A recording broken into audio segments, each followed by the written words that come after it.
आज का ये वीडियो क्लास 11 के स्टूडेंट्स के लिए बहुत ज़्यादा इंपॉर्टेंट होना है। आज की इस वीडियो में जो है हम क्लास 11 का जो ज्योग्राफी का जो है 30 MCQ क्वेश्चन है, ये चैप्टर वाइज हम दोबारा से ला रहे। उससे पहले हमने करवा रखा है ज्योग्राफी का चैप्टर वाइज, बट उसमें क्वेश्चन कम थे। अब दोबारा ला रहे अगेन, जिसमें आपका जो है 30+ चैप्टर 1 से निकाला है हमने। चैप्टर 1 का नाम है भूगोल एक विषय के रूप में, और ये क्लास 11 का ज्योग्राफी का है।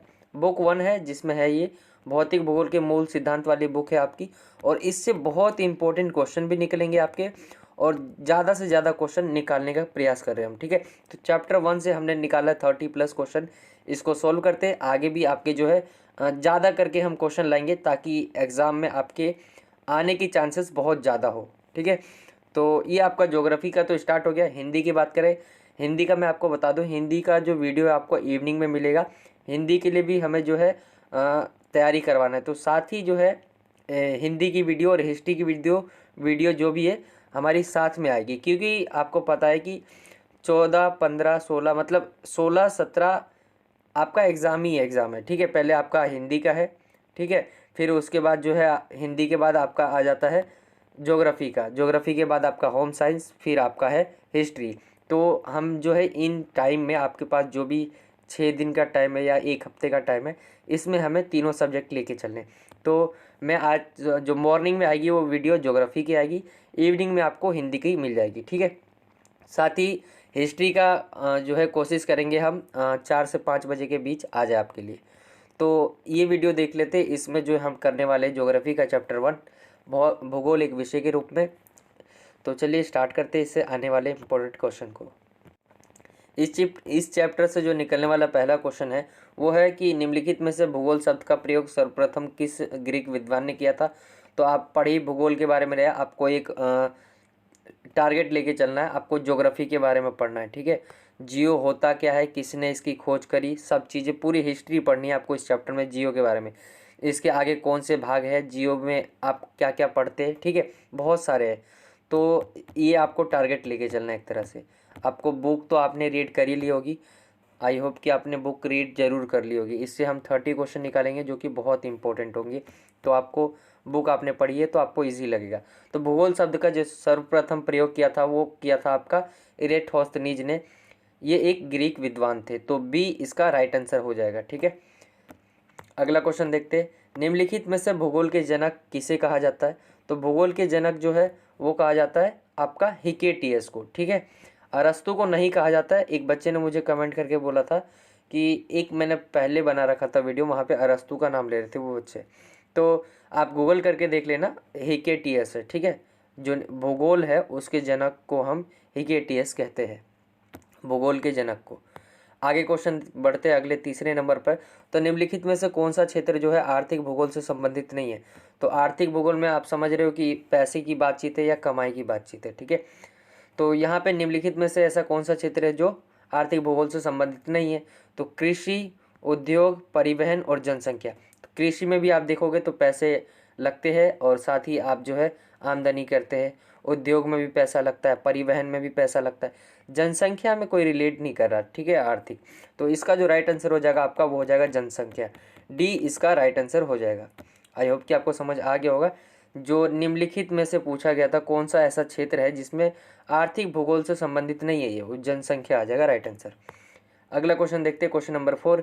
निम्नलिखित में से पूछा गया है कि निम्नलिखित में से किस विशेष क्षेत्र की सभी भौगोलिक जो घटनाओं का अध्ययन किया जाता है। इनमें से सभी भौगोलिक घटनाओं का अध्ययन किस में किया जाता है। आपके सामने ऑप्शन है व्यवस्थित दृष्टिकोण, भौतिक दृष्टिकोण, द्वैतवाद दृष्टिकोण या क्षेत्रीय दृष्टिकोण। तो इसका राइट आंसर हो जाएगा आपका क्षेत्रीय दृष्टिकोण। ठीक है, डी इसका राइट आंसर हो जाएगा।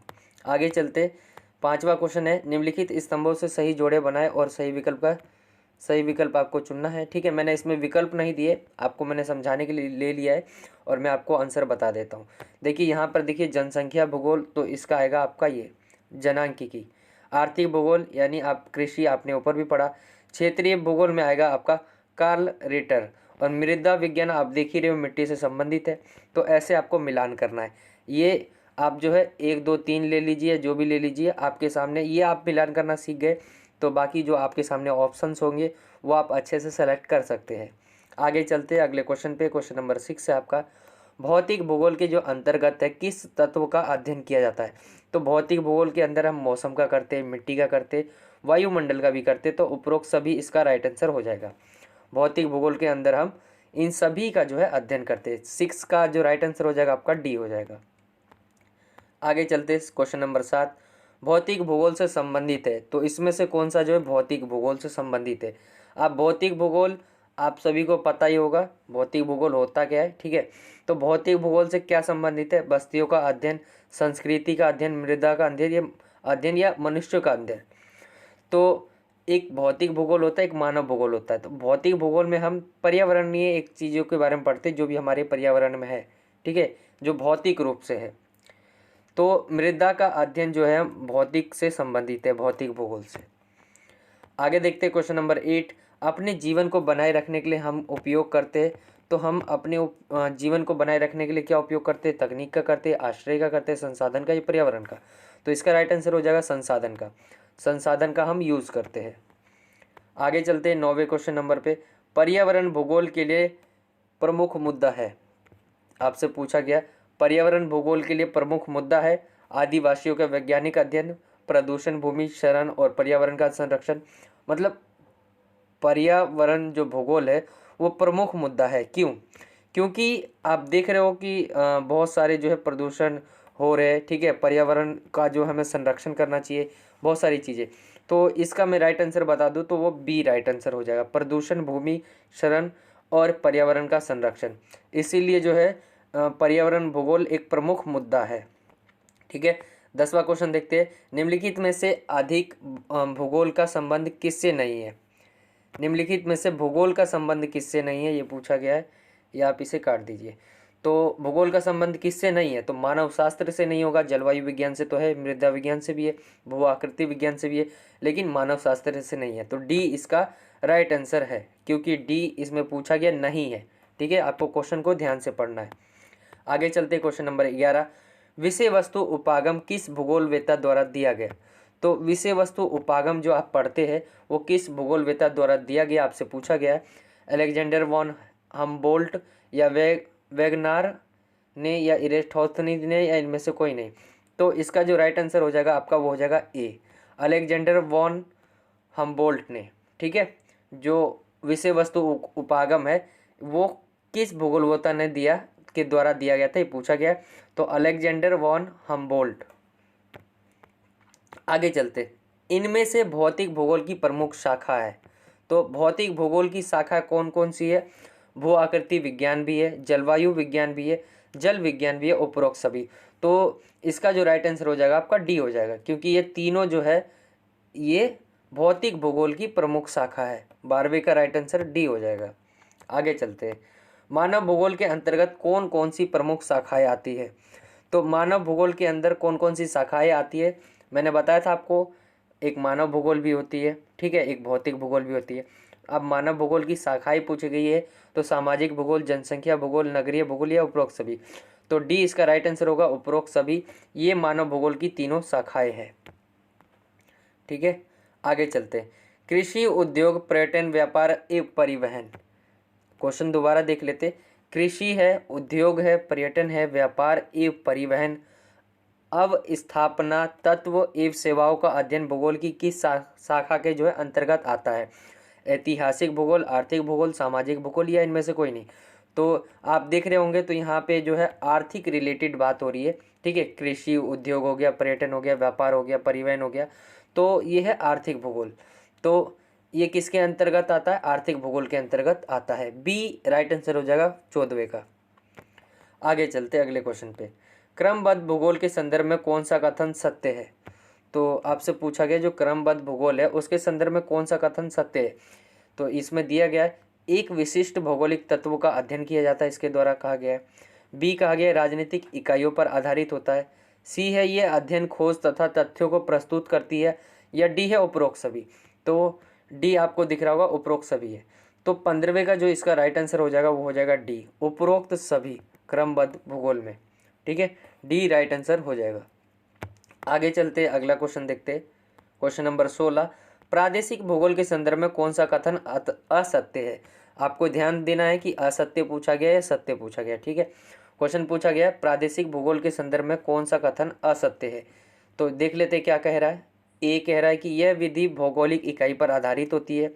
बी कह रहा है किसी एक प्रदेश के सभी भौगोलिक तत्वों का अध्ययन। सी है यह विधि जो है एकांकी रूप प्रस्तुत करती है। और डी है यह विधि राजनीतिक इकाइयों पर आधारित होती है। तो इसका जो राइट आंसर हो जाएगा वो हो जाएगा आपका डी, यह विधि जो है राजनीतिक इकाइयों पर आधारित होती है। तो प्रादेशिक भूगोल के संदर्भ में कौन सा कथन असत्य पूछा गया था, तो डी असत्य है। आगे चलते हैं 17वां क्वेश्चन नंबर। क्वेश्चन नंबर 17 है आपका कि क्रमबद्ध भूगोल के संदर्भ में कौन सा कथन असत्य है। अब क्रमबद्ध पूछा गया है, क्रमबद्ध, तो इसमें असत्य पूछा गया। तो एक विशिष्ट भौगोलिक तत्वों का अध्ययन किया जाता है, राजनीतिक इकाइयों पर आधारित, सभी भौगोलिक तत्वों का अध्ययन, या इनमें से कोई नहीं। तो क्रमबद्ध भूगोल का आपका 17वें का राइट आंसर आ जाएगा आपका, वो आ जाएगा सभी भौगोलिक तत्वों का अध्ययन किया, मतलब सभी भौगोलिक तत्वों का अध्ययन।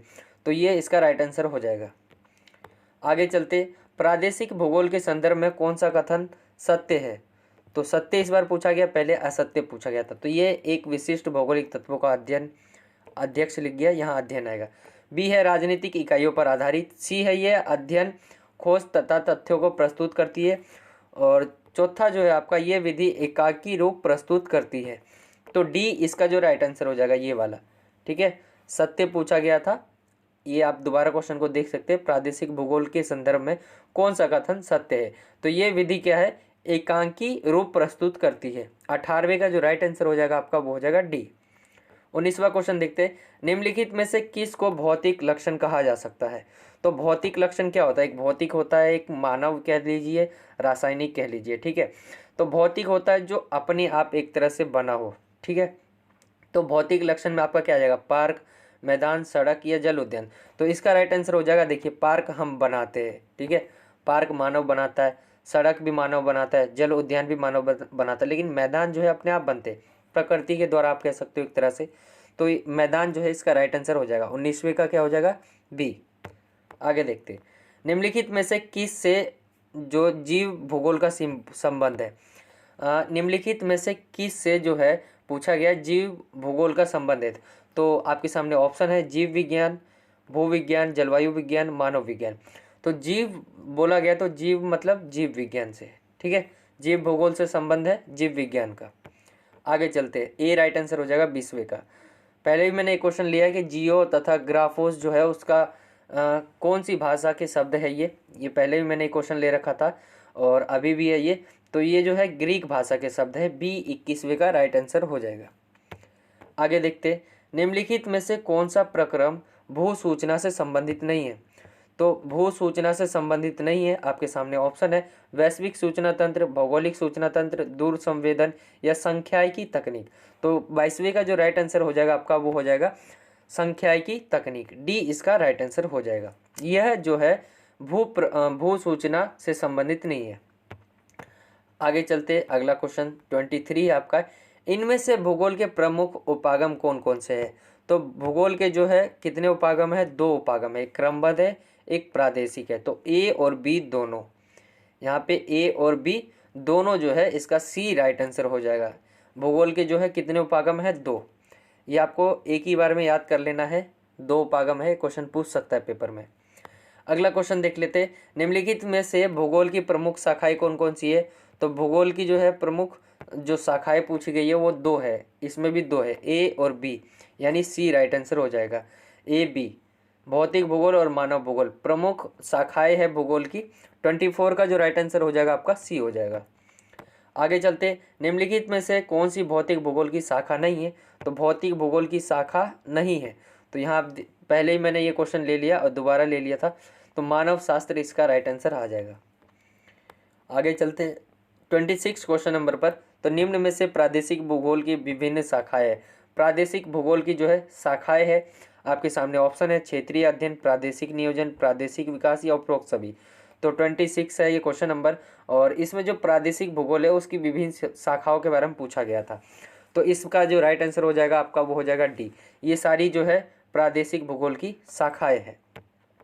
आगे चलते हैं, भूगोल में दर्शन के 2 अंग कौन से? तो भूगोल में दर्शन के 2 अंग पूछा गया आपसे।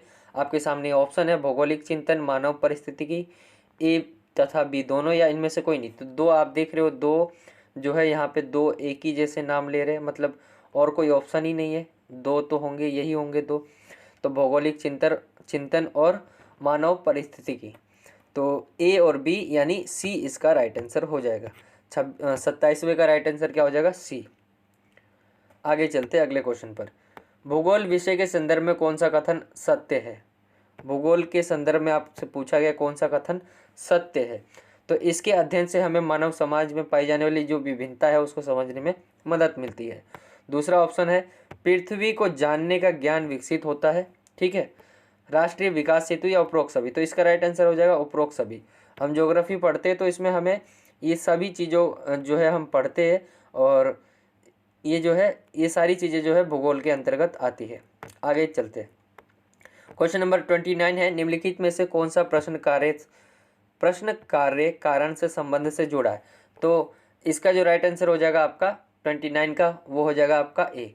क्यों जो है प्रश्न कार्य कारण के संबंध से जुड़ा है। आगे चलते हैं। 30 क्वेश्चन है भूगोल का शाब्दिक अर्थ क्या है? तो आप सभी को पता ही होगा भूगोल का जो अर्थ होता है वो होता है पृथ्वी का वर्णन करना। ठीक है, या आपसे कुछ भी पूछ सकता है, घुमा के पूछ ले। ठीक है, तो आपको ये ध्यान देना एक बार, इजी क्वेश्चन है लेकिन घुमा सकता है CBSE। आगे देखते हैं। प्रकृति तथा मानव के बीच अंतः संबंध कैसे स्थापित हुए? तो वो हुए थे अनुकूलन द्वारा और अपरिवर्तन द्वारा। तो ए और बी दोनों इसके राइट आंसर हो जाएंगे। तो सी राइट आंसर हो जाएगा इसका असली राइट आंसर। और ये लास्ट क्वेश्चन मैंने पहले भी लिया था, अभी भी ले रहा हूँ, कि जो भौगोलिक सूचना तंत्र है जिसे GIS, ठीक है, तो इसका फुल फॉर्म आपसे पूछ सकता है, और यही पूछ सकता है आपसे फुल फॉर्म यही, या हिंदी में आप अगर जानते हो तो आप बहुत इजी होगा आपके लिए, क्योंकि वहाँ आपसे जो है ऑप्शन दे दिए जाएंगे, आप जो है इजीली लिख पाओगे। तो ये था जो है ये चैप्टर 1 से जो निकलने वाले MCQ क्वेश्चन थे। आई होप कि आपको अच्छे तरीके से समझ आ गए होंगे। और इस चैप्टर से जो भी हमने निकाला है ये बहुत इंपॉर्टेंट है। लास्ट टाइम में हमने निकाला ये 30 क्वेश्चन थे। आई होप कि आपको अच्छी तरीके से समझ आया होगा। और जल्दी जो है अदर जो आपके चैप्टर्स है उनके भी वीडियोस जल्दी आपको मिल जाएंगे। आई होप कि आपको वीडियो अच्छा लगा होगा। वीडियो अच्छा लगा तो वीडियो को लाइक करें, ज़्यादा से ज़्यादा अपने दोस्तों में शेयर करें, और अगर आप हमारे चैनल पे नए हो तो चैनल को सब्सक्राइब कर सकते हैं। मिलता हूँ आपसे अगली और एक्साइटिंग वीडियो में। जब तक के लिए जय हिंद, जय भारत, वंदे मातरम।